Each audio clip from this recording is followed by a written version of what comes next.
All right, we're going to take a real quick detour. We're just going to really quickly review dividing polynomials, like dividing monomials, before we move on to dividing polynomials. Well, trinomials and binomials. Okay, so I want to remind you, we kind of briefly talked about this, but I want to do a couple of examples just so you know exactly how to do it. Okay, so for this first example, anytime they give me two things with a divide sign between them and they're asking me to divide like a polynomial like this, I'm going to rewrite them top over bottom. So I'm going to do 12 x to the third, y to the third, z squared w over 2xy. Okay, when I divide binomials, later on we're going to learn all of our exponent rules, but for now we're going to do the expand, cancel, smush back together method. Okay, so what we're going to do is we're going to separate everything into its own group. We're going to put everything and we're going to expand them out. Okay, so I have 1, 2, 3, 4, 5 different kinds of things.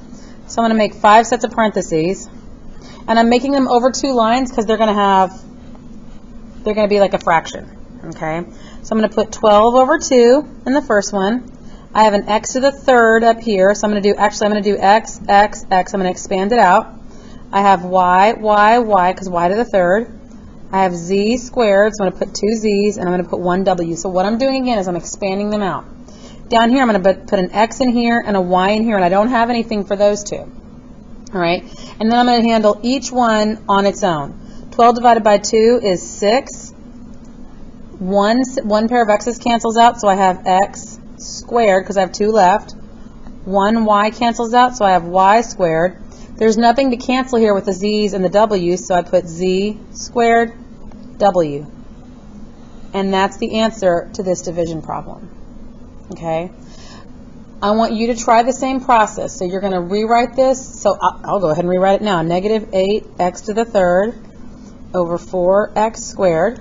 Okay? I want you to expand, cancel, smush back together, and give me an answer for this one. Go ahead and take a minute and do that now.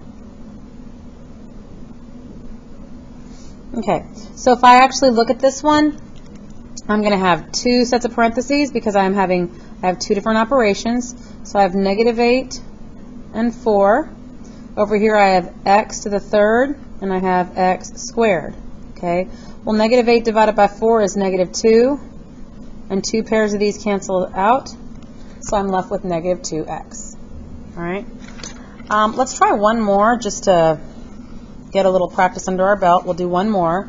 Negative 6x y z squared over negative 6z squared. Okay, go ahead and try that one. Oopsie, sorry, hold on. Let me do that. Negative 6xyz squared over negative 6z squared. Try that problem now. Okay, so again, I have 1, 2, 3 different things. 1, 2, 3, 4 different things, so I'm going to make 4 sets of parentheses. And sometimes it helps, like I've been writing them both top and bottom. Sometimes it helps to just do all the top first and then all the bottom. So I have a negative 6, I have an x, I have a y, and I have z squared, which is 2 z's. Over here I have negative 6. I don't have any x's or y's, but I've got 2 z's there too. Well, the z's cancel out, the negative 6's cancel out.